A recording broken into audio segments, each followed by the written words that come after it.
Hey, New Life, just wanted to offer some words of encouragement that I found when I was reading my Bible today from Philippians chapter 4. So Philippians chapter 4, starting in verse 10, says this: I rejoice greatly in the Lord that you at last have renewed your concern for me. Indeed, you have been concerned, but had no opportunity to show it. I'm not saying this because I am in need, for I have learned to be content whatever the circumstances. I know what it is to be in need, and I know what it is to have plenty. I have learned the secret of being content in any and every situation, whether well-fed or hungry, whether living in plenty or in want. I can do everything through him who gives me strength. And I read those verses today, and I found them to be so encouraging, especially at this time, because, well, I would imagine that most of us don't have some things that we wish we had. Right? I would imagine most of us, when we were looking forward to 2020, we didn't plan for COVID-19. Most of us probably have had to face some disappointment because we couldn't go on maybe the vacation we wanted to go on, or maybe you're out of work and you can't do all the things that you could do before. Maybe you're financially strapped because of that. Maybe you wanted to coach your kids in Little League or in soccer, whatever it is. There are certain things that we can't do right now. There are certain things that we don't have right now that we wish we had. And it can be discouraging.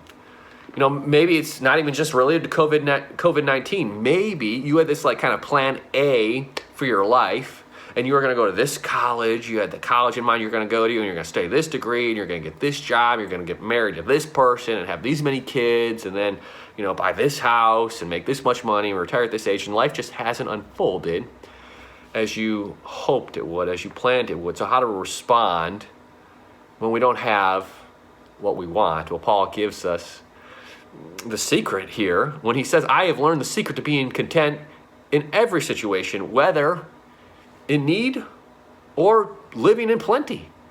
And I'm like, okay, Paul, so what's the secret? He says he's got the secret, and he's like, I've learned a secret. I'm like, yeah, but what is it, Paul? I don't know if he's like, well, then it wouldn't be a secret anymore, Sean, if I told you. I don't think that's what he's saying here. I think he's kind of welcoming us into this conversation. He kind of wants us to lean in a little bit and dig into Scripture and say, okay, so Paul, so what is the secret? And when I read this whole book, the whole letter, this letter that is just cover to cover, talking about the joy that Paul's experiencing right now because of the Philippian church, this church that has supported him financially, has even sent him people to encourage him. He's just overwhelmed by joy because he knows, man, I have so much that sometimes I don't always pay attention to. Okay, so this is a secret, I think. This is a secret to being content in every situation. When you don't have what you want what you have.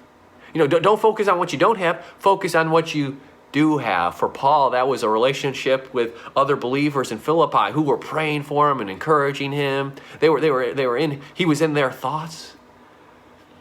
What did he have? He had forgiveness of sins. He had a relationship with God that he knew that even in that jail cell, even all confined to himself, man, he had joy. He had peace with God. He had something that nothing in this world could take away from him. And so that's what he focused on. He said, I could focus on, my needs, but that's not going to help me. I'm going to focus on what I do have. And so that's my encouragement to you today is, what do you have? How can you focus on that? I know a lot of single people who are like, man, I just wish I was married.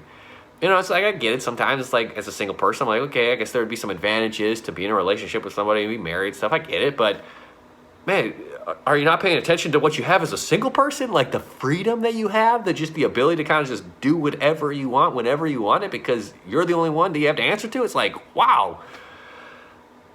Single people, just, okay, think about, don't focus on what you don't have, focus on what you do have. If you're married, focus on, hey, the blessing that you have to have a spouse, to be in that relationship. Do you have kids? Okay, invest in them, love them. Don't focus on what you don't have. Focus on what you do have. We all have things that we can be grateful for, that we can thank God for. And the more that we do, man, the happier and the more joy that we will experience in our life. All right? So when you don't have what you want what you have.